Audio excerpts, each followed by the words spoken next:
So, I went to see Snow White in the cinema, and then promptly I fell ill right after and had a doozy of a laryngitis.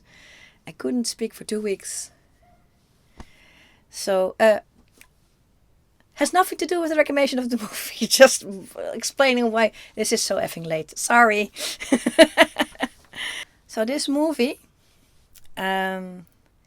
I'm going to say the same about what I said about the Little Mermaid remake movie, is that this movie only exists to incite people to go and see, to again buy the old movie, the one from 37. I don't like that. I really, really don't like that. But since that is obviously what they're doing here, is I'm going to start with the 37 movie because everybody's seen it, including, well, not me when I was young, but on the everybody else in the world has seen it when they were young. So I also rewatched it just before going to see the modern one because I knew this was going to come up, and I have some thoughts here. There are a couple of things why this movie is important and why it was so successful at the time. In 37, color animation, a full-length color animation, one hour and 23 minutes. Oh my God. And not just the jumping around 12 frames a second. No, 24 frames a second. Smooth movements. Rotoscoping the actress and for Snow White and for the Queen and for the Prince. And then redrawing them meticulously in the beautiful colors on the best film material available. Yeah, of course that was a success. Of course. But now, if you watch this in 2025, you sort of go, so old-fashioned. The rotoscoping is beautiful and it works really well. But what you're rotoscoping is a girl in a certain look of 1930s. And the Queen, the makeup on the Queen, supposed to be the medieval story, late medieval story. She's 1937 makeup, 36 makeup.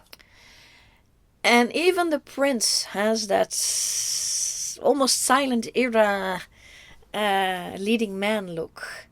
And that's the looks. And then there's the music. The music. And so one has to be very honest here. When this film was conceived in 1933, that's when they decided to go and do it. It takes a long time to make an animation. And so I think on the whole, and I think they probably did it like that, is you record the sound first, and then you do the mime and to match the sound. And so the recording of the sound will probably have been in 1935 or 1935. And you can hear it because the style of singing. Snow White has a very high soprano, and she's soprano, but at the time sopranos go for that really high tone, and she does. Among Disney princesses, she has the highest. She goes to that absolute highest, and they never done that since. And it sounds old-fashioned. It sounds old. It's a soprano with a full vibrato. That sound, which I can't do right now because laryngitis.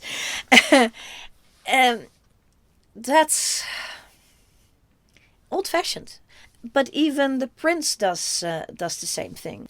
And the style of music matches it as well. It's sort of this operatic musical style. The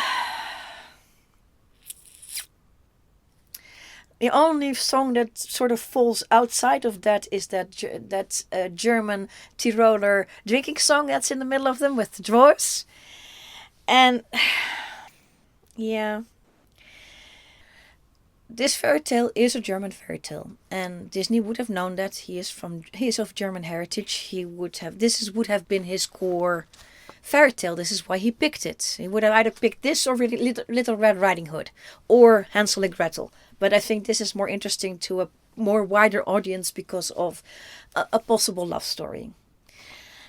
Here is the one thing I think he did correct in this movie. If nothing else, he makes the Snow White and the prince meet earlier than the last scene, which in the fairy tale it was just the last scene. He is in the fairy tale the prince is incidental, and here they meet beforehand, and he doesn't even know who she is, and she doesn't even know who he is. But they have a moment together, and then stuff happens, which I think was a very smart idea and something that Disney kept up for quite a long while.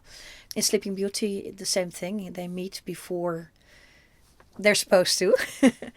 And in the Cinderella, not in the animation, but in the remake, same thing. For the same reason.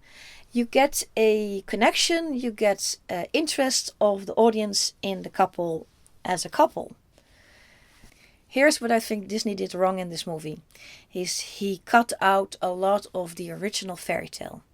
The fairy tale opens the very pregnant mother of Snow White dreaming about her child, and while sewing she pricks her finger and a drop of blood falls onto the snow, and she sort of goes, "Oh, I wish my child had the skin color of the snow with lips as red as my blood." And then a black crow jumps onto the windowsill and she says, "With hair as black as that crow." And that's part of the story, and it's not in here. It's just gone. What they put instead, I didn't like at all. They have the evil queen come in and make Snow White become a scullery maid. And really, that's Cinderella's story. This is why Cinderella-fying the story. This is Cinderella's story.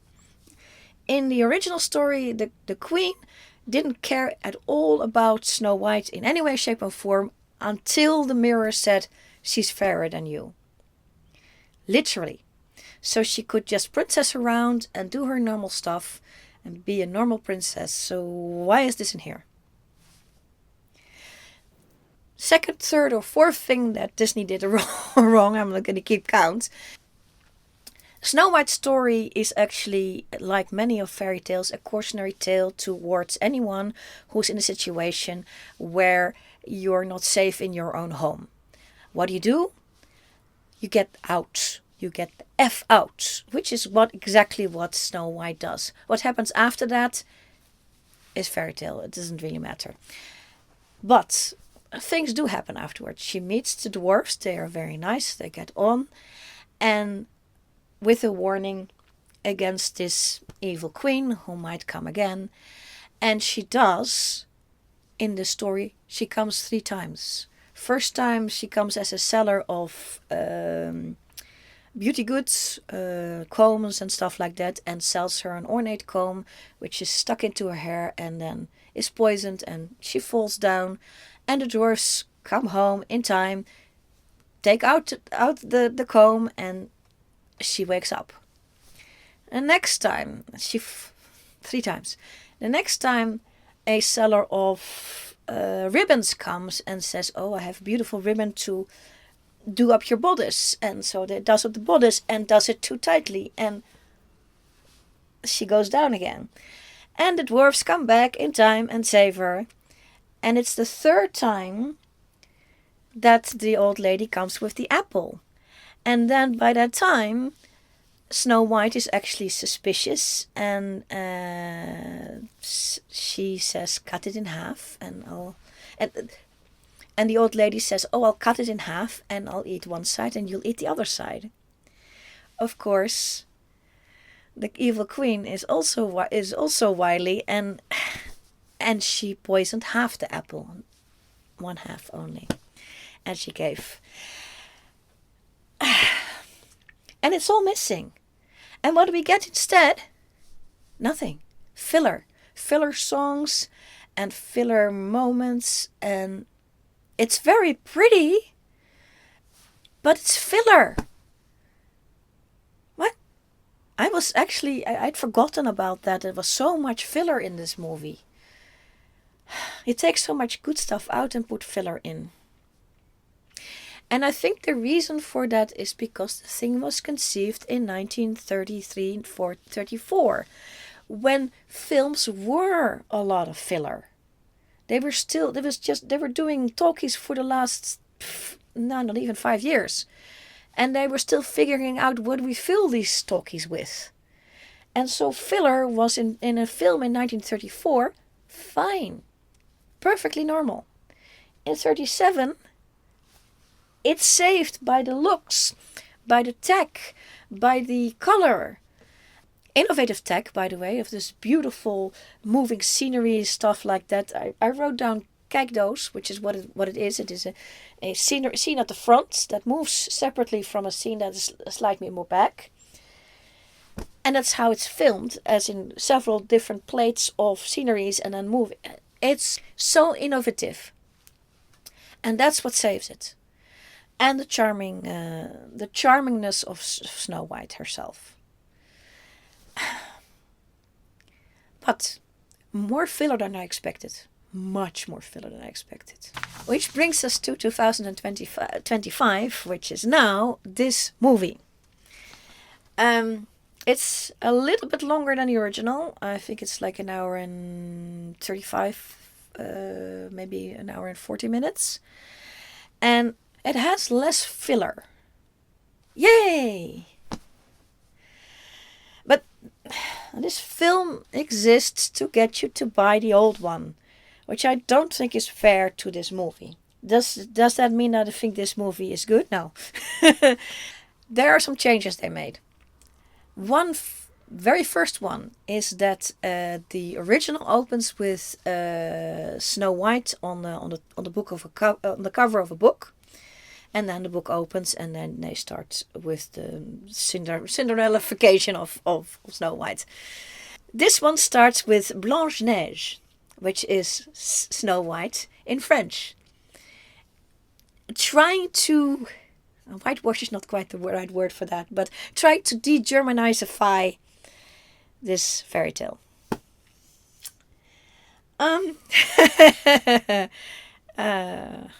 They did put the mother back in. She doesn't get her traditional scene, but she at least gets to be there. Thank you. I wrote it down, the haircuts. Yeah, so the original movie does something weird with the hair, and I saw a similar thing with the hair on Cinderella. She has a certain look, but the animator doesn't really understand what it is. So when she gets wet, it falls apart in a way that a 1930s hairstyle would. She's not a 1930s lady, she's a medieval lady, or late medieval lady. And I think what the hairstyle should have been is like a do that's the same type that Queen Victoria would have had when she was young, like this hair on the Jane Eyre hair, and then a little bun thing, or maybe a lower down bun thing, because it's black. The hair is black you can't see anything, and she has a red ribbon. She loses the red ribbon, but when she gets wet, it's sort of animator doesn't understand, so it becomes a 1930s bob, which is actually 1934 bob versus a 1937 hairdo, because then it would have been longer. And in the modern version, they have to address that somehow, and so they give Rachel Zegler a pretty nasty bob. It's terrible. It should have been an updo, and low down and then up at the back. And I'll put a picture in of the 1850s style that I want to show you. But she has to look like the animated film. Yes, but since they are doing real people, there are a lot of things that are different from the animated. The animated, even especially in 37, she's wearing this kind of iconic blue gown at the top and yellow at the bottom, and but it's an entire field of yellow. And in reality, they made it a sort of a tulle dress because you have to do something with it. It's still kind of ugly. Yeah, no, it's ugly. It's fugly. And she rocks it because pretty girl, but they could have just fudged it in another way. This is not a good look. And this apart from the fact that she is, for a lot of sensibilities, she's too dark in her skin tone. I don't care about that at all, since this film is inconsequential in the grand scheme of things. It doesn't matter what color she is. She could have been purple. It wouldn't make any difference. Everybody hated this movie before it was even made. And I think this is so unfair because this girl is she's pretty, she's a nice, she's a good singer. She is a soprano, but she doesn't do her high C's. She's, by the way, in a movie, a remake of West Side Story, which we haven't seen yet. I did know it came by, but we missed it. And she plays Maria. So this girl, definitely. And this entire franchise is doing poorly by her. So the songs they've kept from the original, they wrote a bunch of new ones because the songs from the 1937 were unusable. They did a edition of Whistle While You Work. They did a little bit of Someday My Prince Will Come But Not. They did the Hi Ho, but Hi Ho at least is very standing on its own. And that yodels, that silly, it's called the silly song, the dwarf yodel song. They kept it real short. The other change they made was the prince. She meets him early. That's the same thing. Smart. She meets him early. He may not be a prince. Shh. It doesn't matter. None of it matters. Just upsetting. It doesn't matter whether or not this film is good. It doesn't matter if the film exists at all, other than driving you to buy the original. And I don't think so much time later that the original is even worth it. I am not sorry that I saw it, but it's not one of those reseeable things. I think the actress who sang it was charming. I believe the actors who did the dancing was somebody, who did the motions was somebody else. Also charming. It's very charming. And I think the new version is a little bit less charming. The least charming thing about the new one is actually the dwarfs.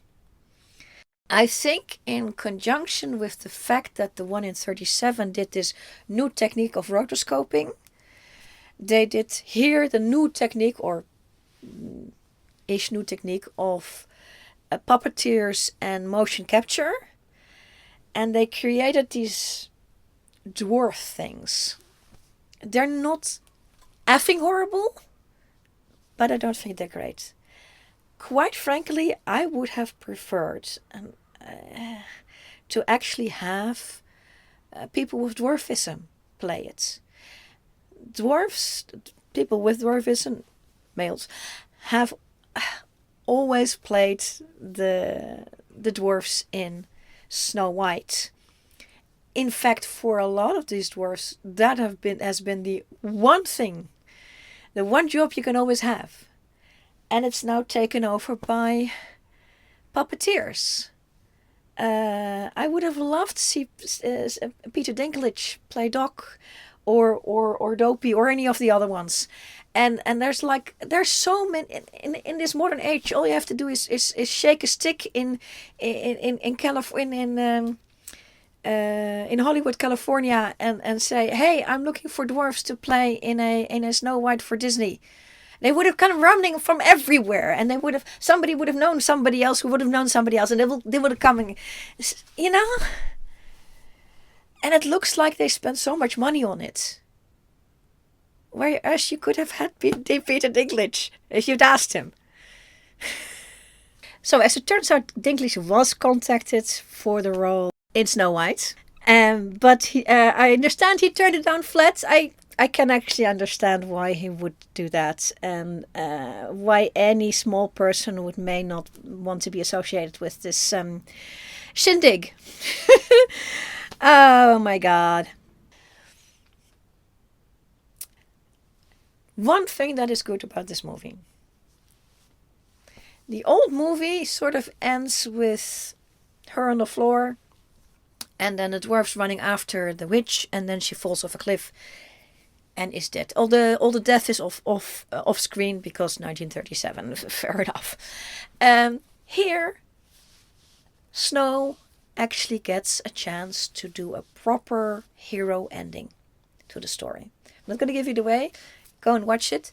It's yeah. I think that is a make good moment of this movie. It's much better. She's in control. She's part of this ending. Yes. That's good. There's a good thing to this. Yay.